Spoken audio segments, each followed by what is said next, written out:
selama kegiatan modul dipelajari. Untuk saat ini kita akan sharing, bukan sharing menggurui ya, tapi kita akan sharing pemahaman saja. Kita ngobrol santai saja untuk pemahaman nanti yang saya akan sajikan. Untuk yang pertama, yaitu ada 4 paradigma dilema etika. Mungkin Ibu juga dilema itu sudah pada tahu ya, dan itu rasa kegelisahan di dalam diri kita, cara penanganan anak atau cara penanganan siswa ya. Itu mungkin yang ada di dilema antara kita dengan kebutuhan kita, antara misalkan kebutuhan dan kekurangan kita itu selalu saling berkaitan, atau misalkan individu melawan masyarakat luas atau melawan kepentingan luas. Misalkan antara seseorang yang punya kekeh dengan gagasannya, tapi di sisi lain kan yang banyak sikapnya menyikapinya seperti itu. Mungkin Bapak Ibu sudah paham dulu di psikologi dengan pembelajarannya di mata kuliah. Tetapi pada saat ini kita bahas yaitu di saya sudah nampak ada paradigma dilema etika yang insya Allah kurang lebih ada 4 macam ya. Ada individu melawan masyarakat, ada rasa keadilan, jelas nggak? Jelas ya. Ada individu lawan masyarakat, ada rasa keadilan lawan rasa kasihan, ada kebenaran lawan rasa kesetiaan, jangka pendek lawan jangka panjang. Ini biasanya berbelit di 4 ini ya, di 4 permasalahan. Sampai saat ini mungkin ada yang mau ditanyakan terlebih dahulu sebelum kita melangkah lebih jauh gitu ya. Ini benar-benar apa yang jadi permasalahan itu takutnya yang saya bicarakan itu nantinya kemana gitu ya. Jadi kita ambil satu arah saja gitu. Enggak? Ada ini enggak? Ada dari 4 paradigma ini ada yang sudah tahu atau masih blank, masih gimana?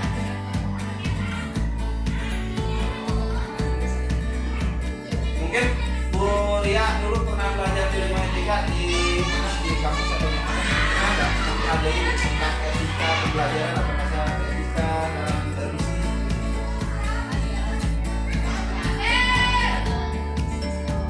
Ya, terus kuliah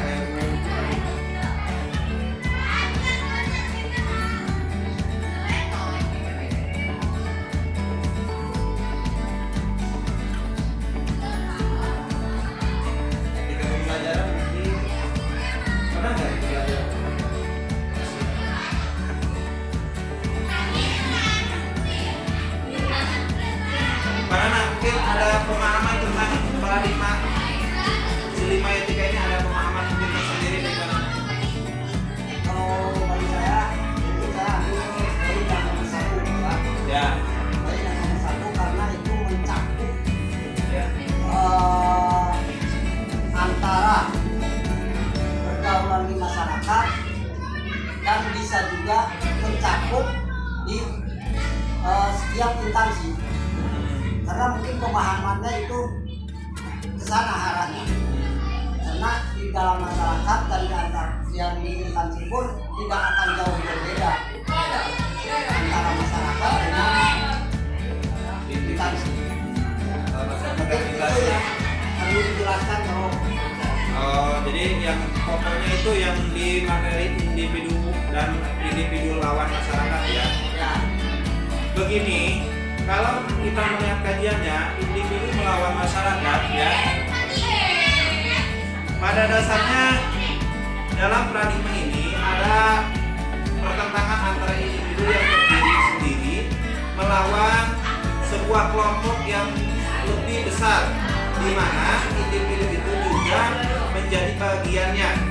Jadi itu kata Karana tadi, kalau misalkan kita ada di sebuah masyarakat atau di sebuah lembaga, kalau misalkan diri kita itu mempunyai gagasan atau ide, tetapi yang lainnya itu menolak dengan ide kita, gimana sikap kita yang harus itu, mungkin itu seperti itu ya. Nah, ini bisa kalau kita ini kan di sini ada teknik cara pengambilannya, Pak. Untuk teknik cara pengambilannya itu dengan menggunakan 9 pengambilan keputusan ya, atau pengambilan konsep keputusan. Bisa keputusan lagi.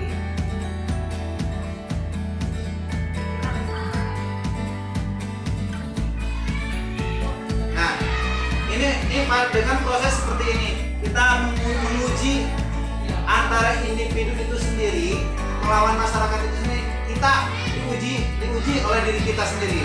Apakah pendapat kita itu layak untuk orang lain atau tidak, ataukah pendapat orang lain itu ada enggak untuk kita manfaatnya. Diujinya dengan pengujian keputusan ya. Pertama yaitu mengenali nilai-nilai yang saling bertentangan. Misalkan apa sih saling bertentangannya? Misalkan contoh di masyarakat atau jangan di masyarakat, di sekolah kita gini ya. Contoh yang si anak-anak kasus sepakat itu kan, yang mengapa silakan. Contohnya si anak tadi ini apa? Kan ada satu orang yang mengajaknya, contohnya ya satu orang kan mengajak yang lainnya gitu kan. Jadi itu kan si individu itu, si satu orang itu mengajak mempengaruhi yang lainnya. Sementara nggak tahu nilainya nih akibatnya apa gitu ya, belum tahu menilainya gitu, belum tahu apa halnya gitu ya, menentukan dampaknya itu ya. Nah yang itu seharusnya si posisi anak tersebut ketika yang ditawarin ada harta memakan buah apa jarak itu seharusnya ya teh ayah kenal teh yang kurang teh gitu, seharusnya seperti itu. Jadi menanyakan diri dulu kepada dirinya, ini manfaatnya buat diri kita, seharusnya seperti itu. Mungkin berhubungnya jangan udah polos ya akhirnya makan jadi individu yang mempengaruhi keseluruhan. Tetapi yang di sini yang Panana ini kan yang Panana kaji itu adalah individunya lawan masyarakat. Gimana cara agar individu tersebut bisa berbaur dengan masyarakat? Mungkin caranya harus yang pertama itu menilai hal apa yang kita punya, hal apa yang kita miliki gitu, hal apa yang kita mampu berikan kepada orang lain sehingga orang lain itu akan menanggapi diri kita. Itu yang pertama. Ada lagi Pak Nanas? Itu yang pertama. Bisa dimengerti nggak? Bisa mengerti. Yang kedua itu menentukan siapa yang terlibat di dalam situasi tersebut. Misalkan ada ketua RT, misalkan kalau di sekolah kan ada kepala, ada wakasek, ada bagian-bagiannya. Siapa saja yang terlibatnya dan apa yang akan menjadi masukannya kepada forum tersebut. Misalkan Pak Nana mengajukan atau dalam segi kebersihan. Kita misalkan di dalam segi kebersihan itu ya tak usah Mulia sebenarnya yang bergeraknya, tak usah semuanya. Tetapi Ibu Mulia cuma mengarahkan kepada anak-anaknya siapa yang akan diajaknya. Jadi mau ngomong apa, mengkondisikan dulu, mengkoordinir dulu siapa nih. Mungkin ada masukan lagi, mungkin dari yang lain silakan sebelum kita lanjut. Pertama tadi nilai positifnya, kedua siapa yang akan diajak kita. Mungkin kalau menurut saya Ya. Jadi misalkan leadernya itu siapa? Ya. Nah, di belakang leader itu ada yang mendorong. Ya, Gitu.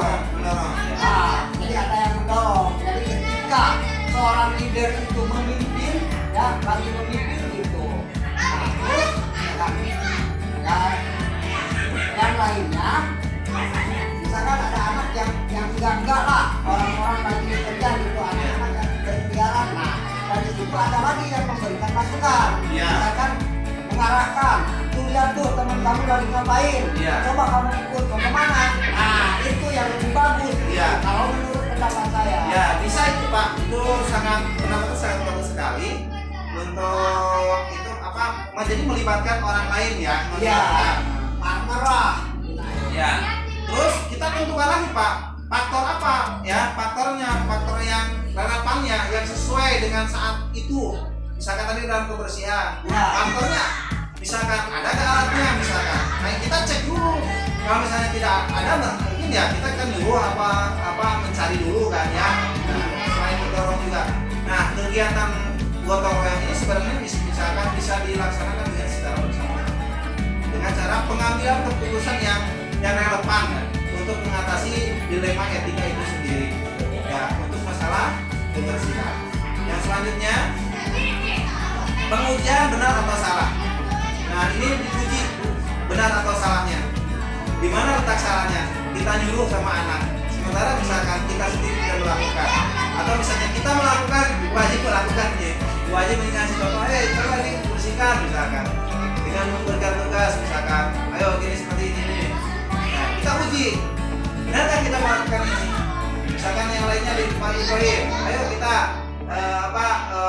mengerjakan sesuatu misalkan yang sifatnya bermanfaat, diuji oleh kita, ya, oleh kita sendiri pengujiannya, ya, benar nggak ini apa yang kita arahkan, ya. Dan bentuk pengujiannya ada secara yaitu uji legal, uji religi, ya, atau standar profesional, uji intensif atau uji publikasi. Jadi kalau misalnya di 4 pengujian ini, contoh uji legal. Ini uji legal ini maksudnya tidak bertentangan dengan apa? Dengan hukum. Aisyah kan Aisyah. Jangan sama saya dicetak misalkan ada seperti itu. Awas misalkan itu tidak bertentangan dengan hukum. Kalau misalnya tidak bertentangan dengan hukum, itu bisa dilaksanakan oleh anak dan bisa termasuk dilema etika, mengapa menyuruh kepada hal yang baik. Terus oleh uji standar atau profesional, maksudnya mengarahkan itu kita ke hal yang baik, ya, mengarahkan hal yang baik. Kalau misalnya kita diarahkannya misalkan tidak bisa dengan profesional kita kan nantinya bisa masuk ke uji legal atau misalnya terkena dampak tidak dapat terus uji ilustrasi, kita mencontohkan, ya, kita dulu yang mencontohkan ini bahwa misalnya kegiatan ini harusnya seperti ini, ya, dampak dan baiknya itu diperhatikan. Terus ada uji publikasi. Ini kalau misalnya dipublikasikan kegiatan kebersihan ini bagus nggak, layak nggak? Kalau misalnya nggak layak ya jangan dipublikasikan gitu. Kalau misalnya ini kan misalnya contoh posting anak-anak lagi bersihan, ayo, kan itu kalau misalnya dipublikasikan kan jadi memacu yang lainnya, ya. Jadi mengajak kerja mulai itu kan bagus, tidak ada kerugian, ya. Nah, nanti bisa menentukan benar atau salahnya di situ, ya. Jadi pengujian benar atau salahnya, kalau emang salah nanti masuknya ke ranah hukum, kalau misalnya benar berarti tidak masuk ke ranah hukum. Itu dilema etika di mana? Penerapan dilema di etika di mana? Di sekolah. Selanjutnya ada pengujian paradigma benar lawan benar. Lawan benar tuh benar nih kalau misalnya kita melakukan ini, tetapi ada yang lebih benarnya. Misalkan si anak meminjam sapu ke kelas kelas 7C, kelas saya 9C, ya, meminjam sapu kepada kelas 9, ya, kepada kelas 7C. Benar kan? Tujuannya benar kan? Benar lawan benar kan tujuannya. Tetapi kan kenapa harus pinjam ke kelas 7C padahal kan kelas 9 harusnya ada yang punya, ya, gitu. Kan itu benar lawan benar. Benar di satu sisi meminjamnya, tapi di satu sisi kalau misalnya tidak diberikan juga benar gitu. Karena apa? Seharusnya punya sapu sendiri gitu kan. Udah dikasihkan tugasnya, udah ada pembinanya, udah ada wali kelasnya, kan benar gitu, ya. Ketika tidak diberikan pun itu benar, dan ketika diberikan pun itu benar lawan benar. Gini tuh. Ada yang mau ditanyakan sampai saat ini? Enggak. Iya. Tadi Dulu lawan masyarakat. Benar. Legal, ya. Uji legal. Bertentangan dengan hukum. Dalam legal itu kan ada 3 poin, ya. Ya. Ada 3 poin. Jadi kalau menurut saya itu 3-3-nya itu bisa dipadukan, gitu. Bisa dipadukan. 3-3-nya itu bisa dipadukan. Kalau misalkan sampai terjadi yang bertentangan